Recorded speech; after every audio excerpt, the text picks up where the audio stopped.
Good evening, everybody. I'm Rita Lazo. Welcome to Voices of British Orthodoxy. Today is the 19th of May, according to the old calendar. We have one saint today, and technically we're only gonna read his entry from the book. Anyway, our one saint of today is Saint Dunstan of Canterbury. He is from the 10th century. Let's get right into it. Our father among the saints, Dunstan of Canterbury, was born to a wealthy and noble family in Wessex and educated at Glastonbury.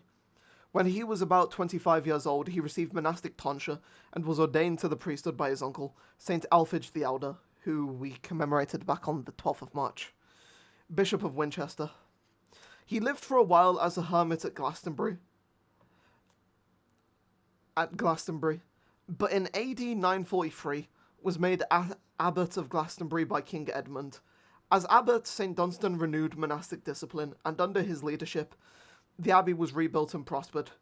Glastonbury became a centre of learning, while at the same time St. Dunstan helped revitalise several other nearby monasteries. In addition, St. Dunstan was a proficient goldsmith and metal worker. Following the murder of King Edmund, St. Dunstan was appointed advisor to the new King Edred, and St. Dunstan undertook a reformation of all the monasteries in the kingdom. Forced into exile by King Edred's successor, King Edwy, for chastising his scandalous lifestyle, St. Dunstan spent time at the monastery at Mont Blandin near Ghent in Flanders. King Edwy's rule was short-lived, and St. Dunstan was soon recalled by his successor, King Edgar. Upon his return, St. Oda the Good, who we will commemorate on the 2nd of June, who was Archbishop of Canterbury at the time, consecrated St. Dunstan a bishop and appointed him to the See of Worcester. About a year later, when the See of London became vacant, this too was conferred on him. Then, in AD 960, King Edgar named St. Dunstan Archbishop to the vacant See of Canterbury. As Archbishop of Canterbury, St. Dunstan became a close advisor of King Edgar and gained such influence that he became a virtual ruler of the kingdom. He introduced reforms in the life of the realm, both within the church and in the state. The high point of St. Dunstan's work was the coronation in Bath of King Edgar in AD 973 by the... I feel like that might be a grammar error. In the book it says by the himself. But I'm going to just say by himself and the Archbishop of York. The coronation service created by St. Dunstan became the basis for British coronation service in use to this day.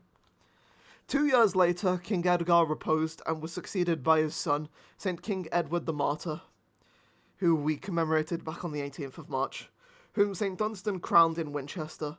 Following St. Edward's martyrdom, St. Dunstan performed his last act of state, crowning King Ethelred, whom he rebuked for his involvement in St. Edward's martyrdom. St. Dunstan foretold the coming misfortunes that were to befall the kingdom. St. Dunstan retired to Canterbury, where he spent the remainder of his life active with his archiepiscopal duties. He reposed in Canterbury in AD 988 and was buried in his cathedral there. His relics were translated to a tomb near the high altar of the new cathedral after the fire in AD 1074. He has a Troparion, which is in tone 8, which goes, "By thee, O Dunstan, hath the whole land of England been wondrously adorned. For thou didst labour unceasingly to restore all the monastic houses laid waste by the heathen. To people them again with zealous monks and nuns, and to provide them with strict rules of pious order wherewith to govern their lives.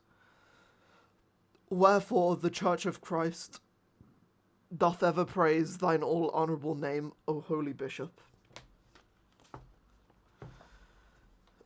May St. Dunstan intercede for us before the righteous judge. I have been Rita Laza. I hope you all had a great Sunday.